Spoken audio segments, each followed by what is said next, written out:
Inch முறுக்கு மந்த்ரா கடலை எண்ணெயில நானே பண்ணுது ஒரு சேலஞ்ச்.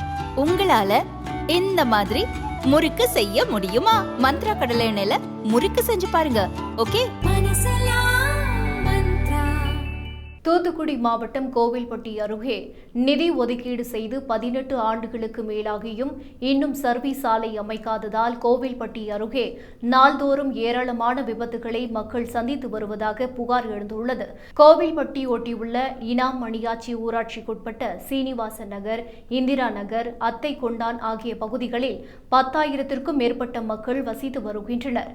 அப்பகுதி மக்களின் போக்குவரத்திற்கு மிகவும் முக்கிய சாலையாக இருப்பது லட்சுமி மில் மேம்பாலத்தின் சர்வீஸ் சாலைகள் தான். இந்த பகுதியில் சர்வீஸ் சாலை அமைக்க ரூபாய் 12.95 கோடி மதிப்பீட்டில் அரசு நிதி ஒதுக்கீடு செய்தது.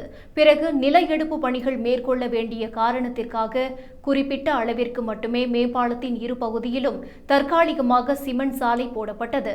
இதில் வேடிக்கை என்னவென்றால், போடப்பட்ட சிமெண்ட் சாலையும் அன்றே பெய்த மழையினால் சேதமடைந்தது.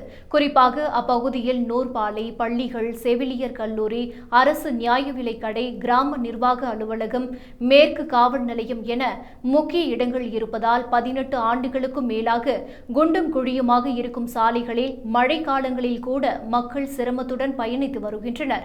சர்வீஸ் சாலை அமைக்க தேவையான நிலத்தை எடுத்து நெடுஞ்சாலை துறையினரிடம் ஒப்படைத்துள்ளதாகவும் நிலத்தின் உரிமையாளர்களுக்கு அதற்கான இழப்பீட்டு தொகையும் வழங்கப்பட்டுள்ளதாகவும் வருவாய்த்துறையினர் கூறினர்.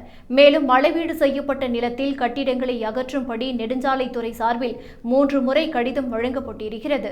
அதன் பிறகு எந்தவித நடவடிக்கையும் இல்லை என்பது மக்களின் குற்றச்சாட்டாக உள்ளது. இதுகுறித்து நெடுஞ்சாலைத்துறை திட்டங்களுக்கான பிரிவு அதிகாரிகளிடம் கேட்டபோது, நில எடுப்பின்படி கட்டிடங்களை அகற்ற 3 முறை சம்பந்தப்பட்ட உரிமையாளர்களுக்கு கடிதம் கொடுத்தும் எந்தவித நடவடிக்கையும் எடுக்கவில்லை என்றும், அதனால் தாங்களே எடுப்பதற்கு திட்ட மதிப்பீடு செய்யப்பட்டு சென்னைக்கு அனுப்பி வைத்துள்ளதாகவும் அவர்கள் கூறினர்.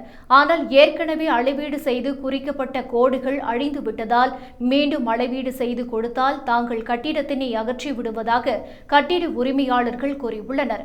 அளவீடு செய்ய தாலுகா அலுவலகத்திற்கு மனு அனுப்பி உள்ளோம் எனவும், இன்னும் 1 மாத காலத்திற்குள் இந்த பணிகள் முடிவடைந்து சர்வீஸ் சாலைகள் அமைக்கும் பணிகள் தொடங்கும் என்றும் கூறியுள்ளனர்.